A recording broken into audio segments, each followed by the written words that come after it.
Chemistry की blueprint. Total हमारा marks होता है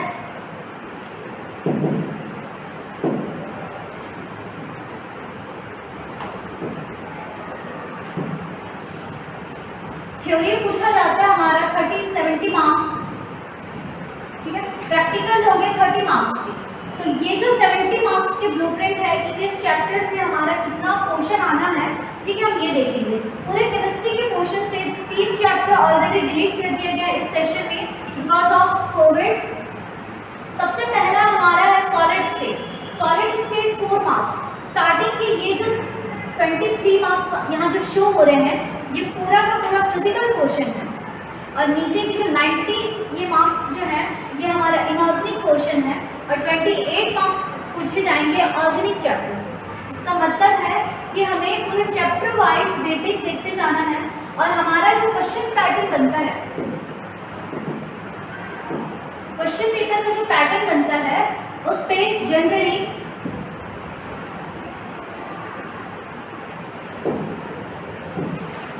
वन मार्क्स के question, 2 marks question, 3 marks question, 4 marks and 5 marks के क्वेश्चन पूछे जाते हैं, ठीक है। 1 मार्क्स बहुत शॉर्ट क्वेश्चन आंसर है, 2 मार्क्स के थोड़े short, 3 marks lengthy, 4 marks and 5 marks के जो ये होते हैं ये बहुत ज़्यादा लॉन्ग आंसर क्वेश्चन है। 5 मार्क्स के क्वेश्चन आते हैं 3 क्वेश्चन, 5 मार्क्स के 3 क्वेश्चन पूछे जाएंगे, 3 मार्क्स के 10 क्वेश्चन, 1 मार्क्स के 5 क्वेश्चन एंड 2 मार्क्स के 5 क्वेश्चन।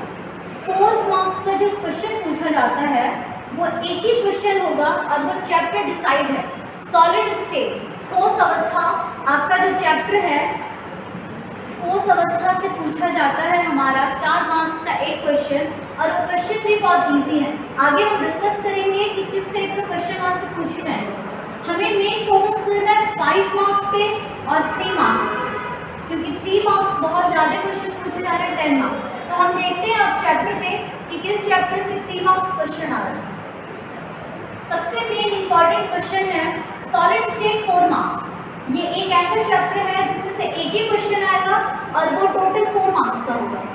देन सॉल्यूशन के भी आएंगे 3 मार्क्स का क्वेश्चन। जनरली वो जो 3 मार्क्स का क्वेश्चन होता है वो हेनरी लॉग, राउल्ट और इस टाइप के पूछे जाएंगे, और 2 मार्क्स के क्वेश्चन में मोलरता, मोल प्रभाष, इलेक्ट्रोकेमिस्ट्री इंपॉर्टेंट है। हम देखेंगे नेक्स्ट में इलेक्ट्रोकेमिस्ट्री। आप ये नोट डाउन करिए कि इलेक्ट्रोकेमिस्ट्री जो चैप्टर है वहाँ से सिर्फ एक क्वेश्चन आता है लॉन्ग आंसर। इसका मतलब है कि इलेक्ट्रोकेमिस्ट्री हमारे लिए बहुत इंपॉर्टेंट है। देन केमिकल काइनेटिक्स के भी सेम जैसे हम सॉल्यूशन में देख रहे थे, 3 मार्क्स का एक क्वेश्चन एंड 2 मार्क्स का एक क्वेश्चन। तो 3 मार्क्स के क्वेश्चन में भी ये भी डिसाइड है, या तो वो पूछता है 0 order, first order mathematical derivation, या फिर मोलरता, molecularity and order of reaction और डिफरेंस, ठीक है, या तो उसका अर्ध लाइफ का सरफेस केमिस्ट्री। ये बहुत छोटा चैप्टर है, इससे हमारा 1 मार्क्स और 2 मार्क्स की 3 मार्क्स का एक क्वेश्चन पूछा जाता है, जैसे लायोफिलिक सॉल्यूशन, लायोफोबिक। तो ये हो गया हमारा टोटल 4 चैप्टर है। इस 4 चैप्टर ये टोटल जो 4 चैप्टर्स हैं ये फिजिकल पोर्शन है, और इस फिजिकल पोर्शन में भी इलेक्ट्रोकेमिस्ट्री बहुत इंपॉर्टेंट है, ये आप नोट डाउन कर लीजिए। सेकेंड हम देखते हैं अब पूरे पीरियोडिक टेबल से यहाँ P block, D block, coordination compound, और इसमें एक ऑर्गेनिक चैप्टर ऐड है हेलो एल्केन्स, ठीक है। यहाँ पे आपका जो पी ब्लॉक है इससे क्वेश्चन आता है, टोटल क्वेश्चन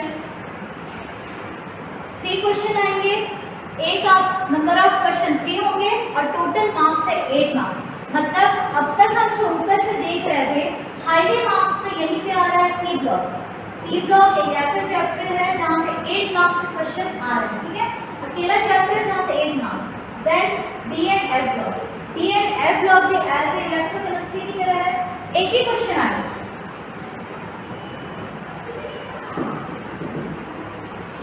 एक क्वेश्चन आएगा,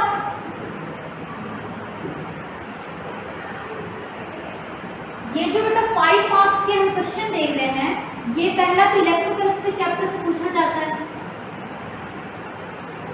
नेक्स्ट होगा हमारा D and F F log. ठीक है, इसका मतलब है कि ये दोनों चैप्टर हमें किसी भी हाल में नहीं छोड़ना है। 5 मार्क्स डायरेक्टली पूछे जाएंगे इलेक्ट्रोकेमिस्ट्री और डी ब्लॉक से। ठीक है, और इसके साथ ही साथ नेक्स्ट देखेंगे हम कोऑर्डिनेशन कंपाउंड। अगर कोऑर्डिनेशन कंपाउंड बहुत ज़्यादा हार्ड हो रहा है तो आप इस चैप्टर को स्किप कर सकते हैं, क्योंकि ये 3 मार्क्स का बहुत छोटा चैप्टर है। लेकिन हाँ, बेसिकली इसमें से भी नॉमेनक्लेचर पूछा जाता है कि कोऑर्डिनेशन कोई कंपाउंड दे देगा, आगे हम पढ़ेंगे कि किस टाइप का क्वेश्चन पूछा जाता है। हेलोएल्केन्स और हेलोएल्केन, इसमें टोटल आते हैं नीमिंग रिएक्शन, या फिर एक और है SN1 रिएक्शन और SN2, वो भी डिस्कस करेंगे आगे। सबसे मोस्ट इम्पॉर्टेंट चैप्टर है एल्डिहाइड। ठीक है, एल्डिहाइड एंड अल्कोहल फिनॉल, ये दोनों चैप्टर बहुत इंपॉर्टेंट हैं। इस चैप्टर से जो लास्ट 5 ईयर्स क्वेश्चन आ रहे हैं, आप इनको अगर कर लेंगे तो ये आराम से बन जाएगा। इन दोनों ईयर्स में जितने भी आप नेमिंग रिएक्शन पढ़ते हैं बुक में, ठीक है, एल्डोल कंडेंसेशन हो गया, कैलिसारो हो गया, तो जितने भी नेमिंग रिएक्शन है वो बस इन दोनों चैप्टर से पूछा जाता है। अगर आप नेमिंग रिएक्शन एक बार अच्छे से समझ लिए, उनके मैकेनिज्म समझ लिए, तो ये दोनों चैप्टर, क्योंकि एल्डिहाइड और कीटोन ऑर्गेनिक पोर्शन है और बच्चे ऑर्गेनिक से बहुत डर जाते हैं, लेकिन ये जो ऑर्गेनिक पोर्शन है ये टोटल 12 मार्क्स का है, तो 12 नंबर का चैप्टर सबसे ज़्यादा हाईली वेटेज है, तो ये छोड़ना नहीं है। नेक्स्ट देखते हैं हम ऑर्गेनिक कंपाउंड। ठीक है, ये चैप्टर है एमिक्स का, जो छोटा सा है, इसमें भी हम डबल सॉल्ट वगैरह पढ़ लेंगे।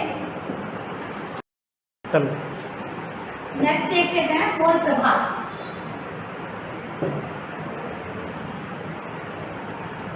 मोल प्रभाष, ठीक है, मान लो आपके पास कोई एक सॉल्यूशन है, ठीक है, मान लो ये सॉल्यूशन बी है, आप इसमें जो मिला रहे हैं वो ए है। ठीक है, विलेय हमारे पास ए है और विलायक को हम कह रहे हैं बी, ये टोटल मिलके बन गया हमारा 1 बिलियन। नॉर्मल एक कंटेनर है, उस कंटेनर में हमारा जो पानी है लीटर पे है, उसको हम कंसीडर कर रहे हैं बी, और जो हम ऐड कर रहे हैं उसे हम कंसीडर कर रहे हैं ए। ठीक है, इस तरीके से एक सॉल्यूशन बन गया। जिसकी मात्रा कम होती है वो विलेय है, जिसकी मात्रा अधिक होती है वो विलायक है। विलेय और विलायक मिलकर बनता है विलोय। इस तरीके का एक सॉल्यूशन है। तो अगर हमें जब भी मोल प्रभाष निकालना होता है तो मोल प्रभाष इन दोनों का निकलता है। ठीक है, विलेय की मात्रा, जैसे मान लो अगर मैं 1 ले निकाल, विलेय की मात्रा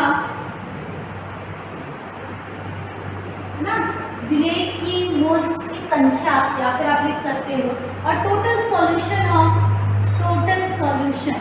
अब टोटल सॉल्यूशन में a प्लस b दोनों आ गया, मतलब जो टोटल आप विलियन ले रहे हैं, विलियन आपका a एंड b है, a प्लस b। ठीक है, आप सिर्फ निकाल रहे हो a का, अगर मुझे मोल प्रभाष निकालना है b का, ठीक है, तो हम लिखेंगे इसमें विलायक की मात्रा, विलायक की मात्रा, ठीक है, ये विलायक की मोलों की संख्या, और टोटल विलियन, टोटल सॉल्यूशन। अब total solution again a plus b है।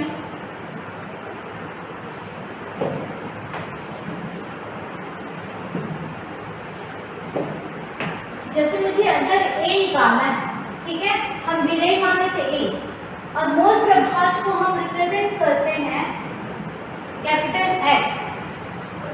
ठीक है, तो क्या निकलेगा हमारा x a अपॉन टोटल विलियन, विलेय प्लस विलायक, ये हो गया। ये हम विलेय के मोल प्रभाष निकाल रहे हैं, x a अपॉन ये टोटल इसका सॉल्यूशन। सेम अगर मुझे विलायक के लिए निकालना है तो x b, ठीक है, upon x a plus x b। ये विलेय के लिए है, ये विलायक के लिए। अगर मुझे दोनों का टोटल निकालना है, ठीक है, तो क्या हो जाएगा, मोल प्रभाष x,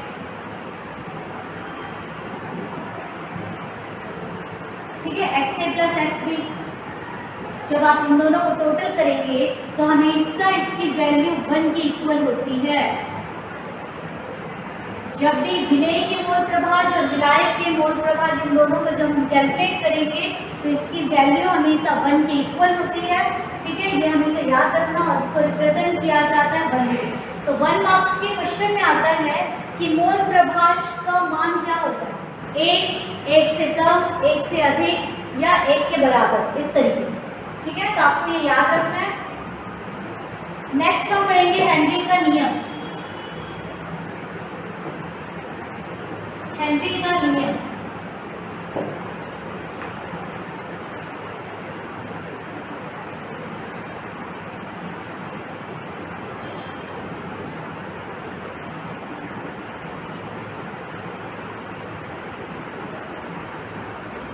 मान लो आपके पास इस तरीके का कोई कंटेनर है, इस कंटेनर को आपने क्लोज कर दिया।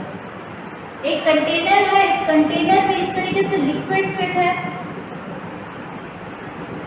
ठीक है। यहाँ पे प्रेजेंट है गैसेस के मॉलिक्यूल्स, नीचे आपका लिक्विड है, ऊपर में प्रेजेंट है गैस के मॉलिक्यूल्स। हेनरी का नियम ये कहता है कि कितने नंबर ऑफ मोल्स उपस्थित हैं वो उसके डायरेक्टली प्रोपोर्शनल होगा उसके वेपर प्रेशर के। इसका मतलब है कि यहाँ पे जितने नंबर ऑफ मोल्स होंगे, मोलों की संख्या, जितने मोलों की संख्या होगी उतना ही यहाँ पे वेपर प्रेशर क्रिएट होगा, वेपर प्रेशर। ठीक है, मोलों की संख्या जिसको इससे पहले हम देखते थे कि x से रिप्रेजेंट करते हैं, x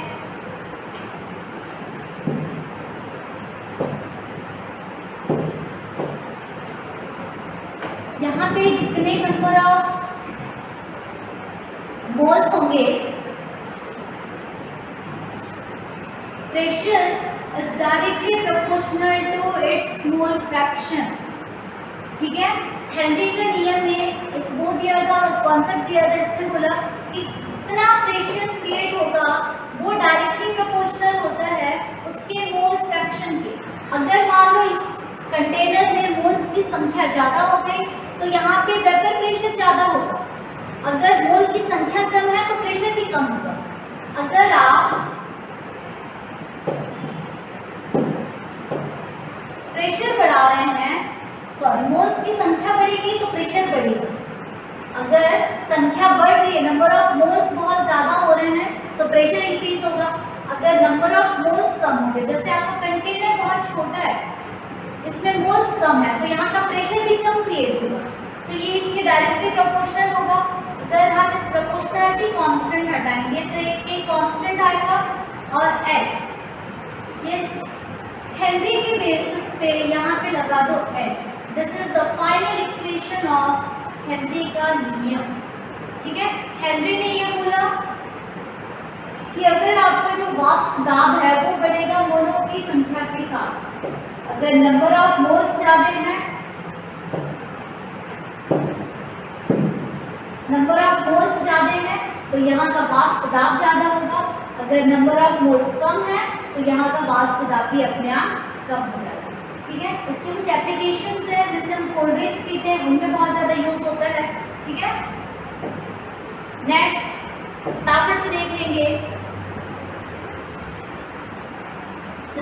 राउल्ट का नियम।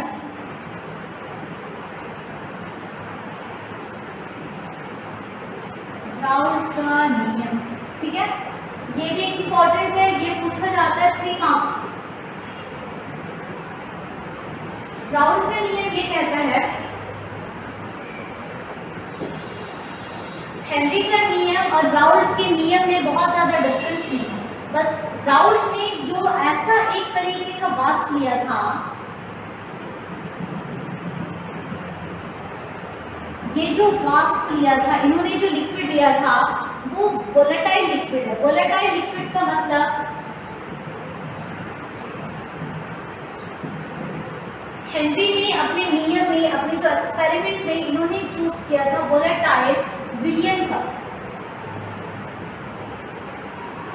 वोलेटाइल विलियन का मतलब होता है ये जो, जैसे आप एग्जांपल देखो पेट्रोल, कि अगर आप इसको थोड़ी देर के लिए भी खुला छोड़ दो ये पूरी तरीके से उड़ जाए, तो ऐसे लिक्विड जिनको खुले छोड़ने पे ये डायरेक्टली इनका वेपर्स के फॉर्म में कन्वर्ट हो जाता है।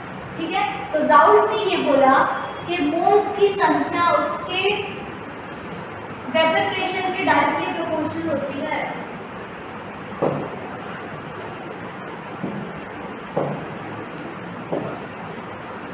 ठीक है, इन्होंने भी सेम चीज बोला, प्रेशर होता है directly proportional to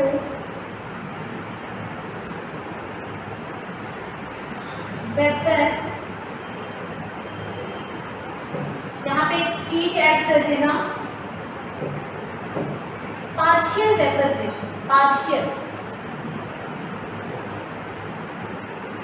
partial vapour pressure.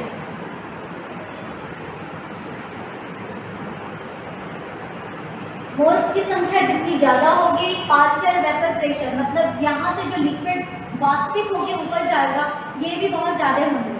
अगर आप मोल्स कम ले रहे हैं तो इनका जो वाष्पीकरण है वो भी कम हो जाएगा।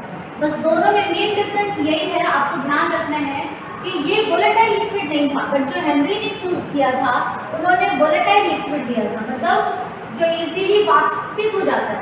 ठीक है, तो pressure is directly proportional to, इन्होंने एक और वर्ड लिया था पार्शियल। पार्शियल का मतलब होता है आधा। यहाँ से जो लिक्विड ऊपर जा रहे हैं, वाष्पित वेपर प्रेशर के ड्रॉपलेट्स बना रहे हैं, ये जाके यहाँ पे प्रेशर जनरेट करेंगे। जैसे ही लिक्विड का प्रेशर और इसका प्रेशर इक्वल हो जाएगा, वो अगेन से लिक्विड में कन्वर्ट होने लगेंगे। ठीक है, उतना ही है। नेक्स्ट में देखते हैं हम ideal solution and non ideal solution. Ideal and non ideal solution. Non ideal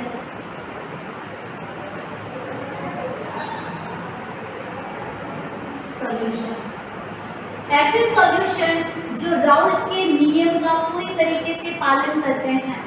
ठीक है, ऐसे सारे विलयन जो राउल्ट के नियम का पूरी तरीके से पालन करते हैं, उनको बोला जाता है आइडियल सॉल्यूशन। राउल्ट के नियम मानते हैं या फॉलो करते हैं। ठीक है, उनको बोला जाता है आइडियल। जो राउल्ट के नियम नहीं मानते, ठीक है, नहीं फॉलो करते,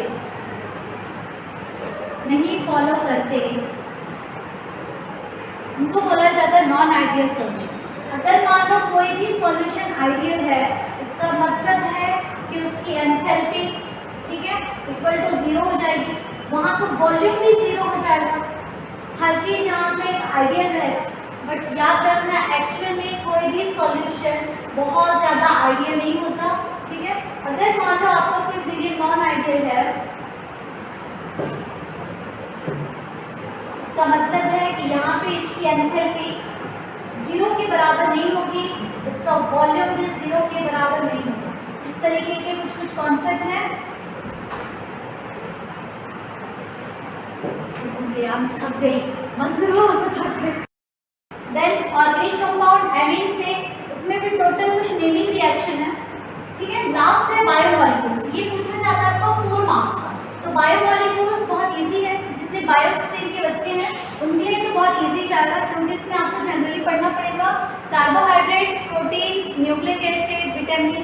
ठीक है, तो ये बहुत इजी है और मैथ्स के बच्चे को डरने की जरूरत नहीं है, क्योंकि हम इसे ट्रिक वाइज कि ग्लूकोज का स्ट्रक्चर कैसे बनता है, फ्रक्टोज का स्ट्रक्चर और ग्लूकोज का स्ट्रक्चर में क्या डिफरेंस है, तो ये जनरल चीजें वो देख लेंगे। ठीक है, तो मोस्ट इम्पॉर्टेंट ये पूरे ब्लूप्रिंट से हमें ये ध्यान देना है कि कौन कौन से चैप्टर हमारे लिए बहुत ज़्यादा इम्पोर्टेंट।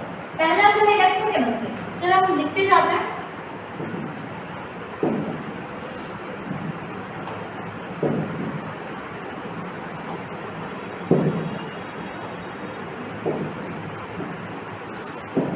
सबसे फर्स्ट चैप्टर जो हमारे लिए सबसे ज़्यादा इम्पोर्टेंट है वो है इलेक्ट्रोकेमिस्ट्री।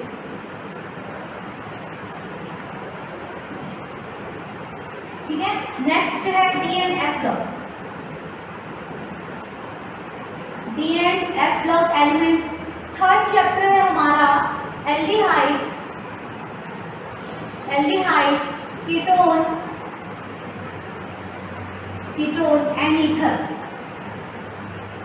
ठीक है, इससे पूछा जाएगा हमारा ये तीनों ही चैप्टर से 5 मार्क्स के क्वेश्चन आते हैं, लेंथी क्वेश्चन। 5 मार्क्स के क्वेश्चन इन तीनों चैप्टर से पूछा जाता है। और इसके साथ साथ ये जो हमारा चैप्टर है ये 12 मार्क्स है।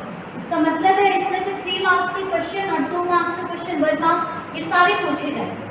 ये सबसे ज्यादा 3 इंपॉर्टेंट जिसको किसी भी कंडीशन में हर स्टूडेंट को करना है। और रही बात ऑर्गेनिक केमिस्ट्री की, तो ऑर्गेनिक केमिस्ट्री में बच्चे डर जाते हैं कि इतना याद कैसे होगा, बट एक्चुअल में जितने आपको नेमिंग रिएक्शन पढ़ना है, सिर्फ नेमिंग रिएक्शन है पूरे ऑर्गेनिक के एटलीस्ट एक पीडीएफ में प्रोवाइड करूंगी, एटलीस्ट 20 क्वेश्चन है जो बहुत इंपॉर्टेंट है, जो कंटिन्यूअसली हर ईयर में पूछे जा रहे हैं। बस वही क्वेश्चन आप कर लेंगे तो आपको पूरा ऑर्गेनिक क्वेश्चन बहुत अच्छे से जाएगा। और स्टार्टिंग के जो कुछ चैप्टर्स हैं, अच्छा हाँ, रही बात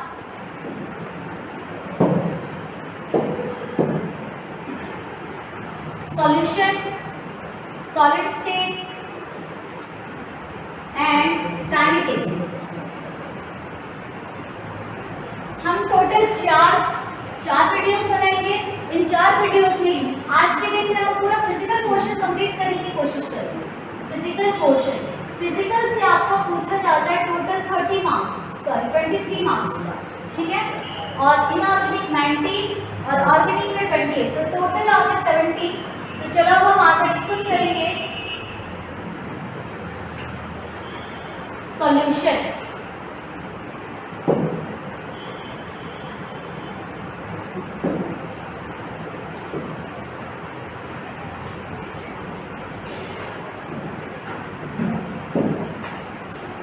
बिलियन है ना, लिख लेंगे बिलियन। आज के वीडियो में हम सिर्फ और सिर्फ फिजिकल पोर्शन थोड़ा बहुत डिस्कस करेंगे। हम टोटल नहीं पढ़ेंगे कि क्या है बुक में, क्या होता है, ये बिल्कुल नहीं। हम सिर्फ और सिर्फ एग्जाम के पॉइंट ऑफ व्यू से कि एग्जाम में किस टाइप का क्वेश्चन आता है, कौन से क्वेश्चन हमारे लिए ज़्यादा इंपॉर्टेंट है, बस हम यही डिस्कस करेंगे। और जो थोड़ा डिफिकल्ट चीज होगा वो पढ़ लेंगे, है ना। सबसे पहला चीज कि इस बिलियन में क्वेश्चन क्या होगा। सबसे पहला क्वेश्चन जो हर एक साल, मोलरता।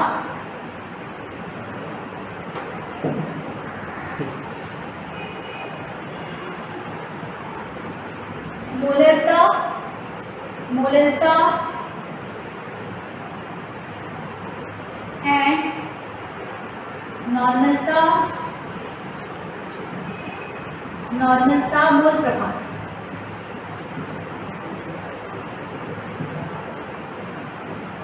ठीक है, ये 2 मार्क्स में आपको पूछ सकता है। इनका परिभाषा पूछेगा, डिफिनेशन, आपको डिफिनेशन पढ़ना है। दूसरा है हेनरी का नियम, हेनरी का नियम। हेनरी के नियम के साथ अगर इस साल मान लो हेनरी का नियम पूछा है तो नेक्स्ट ईयर वो पूछेगा राउल्ट्स लॉ, राउल्ट का नियम।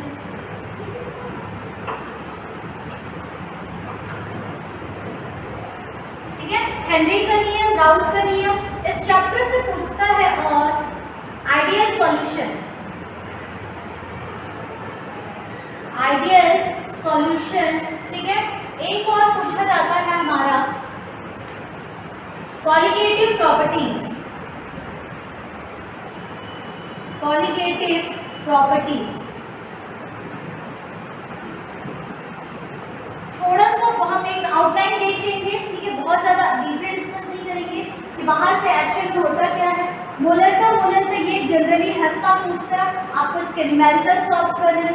सेकेंड चीज हेनरी का नियम और उसके एप्लीकेशंस पूछा जाता है। आइडियल सॉल्यूशन और नॉन आइडियल सॉल्यूशन, इनके बिलियन में वो पूछता है। और एक होता है कॉलिगेटिव प्रॉपर्टीज। इतनी चीजें हमको डिस्कस करना है सिर्फ और सिर्फ बिलियन में, ठीक है। ये क्वेश्चन 3 मार्क्स में पूछा जाता है और इनमें से कोई एक क्वेश्चन पूछा जाता है 2 मार्क्स, ठीक है। तो टोटल हो गए 3 मार्क्स। बेटा आपको सिर्फ 5-6 क्वेश्चन पढ़ना है, आपके 5 मार्क्स कहीं नहीं जाएंगे। बिलियन, ठीक है, इस चैप्टर से देख रहे थे मोलरता, मोलरता, नॉर्मलता, मोल प्रभाष, इनमें से आप तैयारी कर लीजिए। ये पूछा जाता है 2 मार्क्स का, ठीक है। 2 मार्क्स के क्वेश्चन आते हैं। नीचे वाले हेनरी का नियम और ये कॉलिगेटिव प्रॉपर्टीज, ठीक है, एजियोट्रॉप्स, इन सब से पूछा जाता है 3 मार्क्स का। तो आपको इतनी ही चीजें पढ़ना है, इन चीजों में आपका हो जाएगा। तो पहले डिस्कस करते हैं कि मोलरता इनमें क्या डिफरेंस है।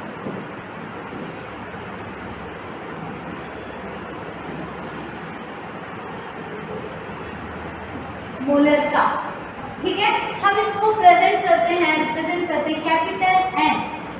मोलरता और मोलरता बहुत बच्चे कंफ्यूज होते हैं, फटाक से देख लेते हैं क्या होता है मोलरता, ठीक है, दोनों में क्या डिफरेंस है, थोड़ा इसको कंपैरिजन की फॉर्म में पढ़ेंगे। मोलरता को हम रिप्रेजेंट करते हैं कैपिटल एन, मोलरता होता है स्मॉल एन, ठीक है। अगर किसी विलियन में 1 लीटर विलियन में कितने नंबर ऑफ मोल्स प्रेजेंट होते हैं 1 लीटर सॉल्यूशन। अच्छा, पहले हम देख लेते हैं कि विलियन क्या होता है। विलियन, ठीक है, हम जो चैप्टर पढ़ रहे हैं विलियन क्या होता है। बहुत सारे बच्चे अपने घरों में, जैसे मान लो अभी समर आ रहा है, ठीक है, ये 1 ग्लास है, इस 1 ग्लास में मान लो आपने हाफ ग्लास पानी ले लिया, इस पानी में आप ऐड कर रहे हो, ठीक है, मान लो शुगर, 1 ग्लास पानी में आप ऐड कर रहे हो शक्कर। अब ये शक्कर इस पर डिसॉल्व हो जाएगा, ठीक है, अब ये क्या बनता है, एक विलियन बन गया। आपने पानी लिया, उस पानी में, ठीक है, कितना अमाउंट ऑफ शक्कर डाला ये इसमें घुल गया, इसको बोला जाता है विलियन। अब विलियन क्या होता है, तो ये होता है विलेय प्लस विलायक।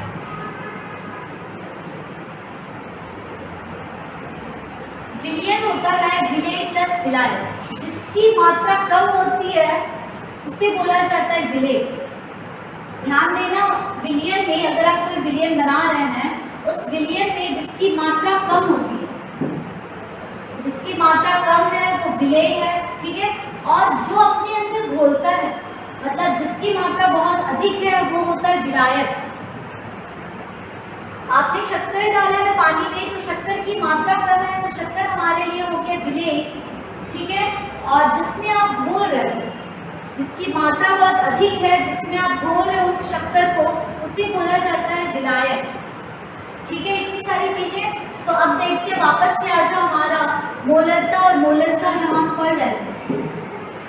1 लीटर सॉल्यूशन, मान लो आपने 1 लीटर लिया, इस 1 लीटर सॉल्यूशन में कितने नंबर ऑफ मोल्स घुल सकते हैं। 1 लीटर सॉल्यूशन में कितने नंबर ऑफ मोल्स घुल सकते हैं, वो होती है मोलरता। इसका यूनिट है, ठीक है, मोल।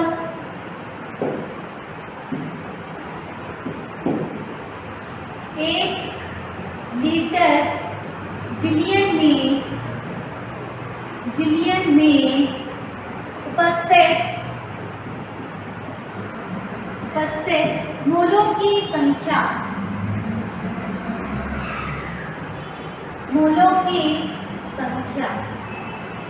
ठीक है। 1 लीटर सॉल्यूशन में कितने मोल्स उपस्थित हो सकते हैं, डिसॉल्व हो सकते हैं, वो होती है मोलरता।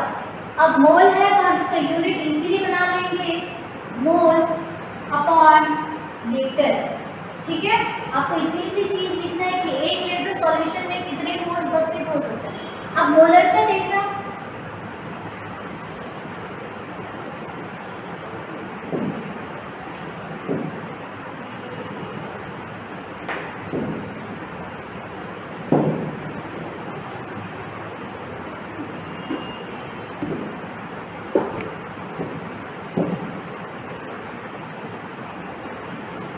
सबसे बड़ा डिफरेंस होता है मोलरता और मोलरता में। मोलरता आप लेते हैं 1 लीटर, ठीक है, और मोलरता लेंगे आप केजी में, कि 1 केजी विलेय में कितने मोल्स उपस्थित होते हैं। ये आपके 1 लीटर विलियन में था, कि मान लो आप 1 लीटर पानी लिए हैं, उसमें कितने, ठीक है। नेक्स्ट देखेंगे मोलरता। 1 केजी सॉल्वेंट पे, 1 केजी सॉल्वेंट पे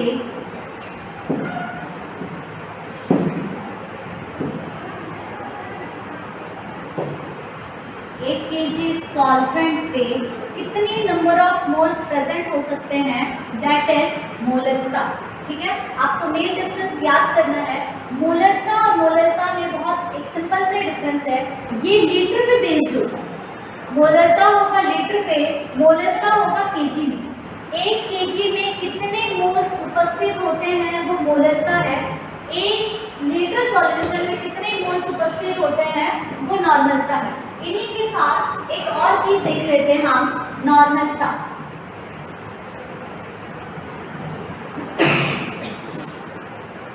नॉर्मलता, ठीक है। अच्छा, इसका ये बन जाएगा आपका क्या, केजी, अच्छा मोल, इसका यूनिट लिखेंगे मोल पर केजी, इनका यूनिट हो जाएगा। अब नॉर्मलता क्या होता है, इसमें हम लेते हैं इक्विवेलेंट वेट,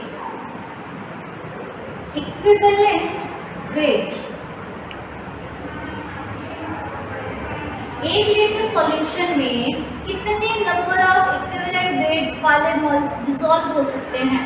ठीक है, तो याद रखना ये सिर्फ मोल्स की संख्या है। इसमें हम लेते हैं नॉर्मलता में इक्विवेलेंट वेट, कि कितना इक्विवेलेंट वेट वाले मोल्स डिसॉल्व होंगे इन 1 लीटर सॉल्यूशन। तो इस तरीके से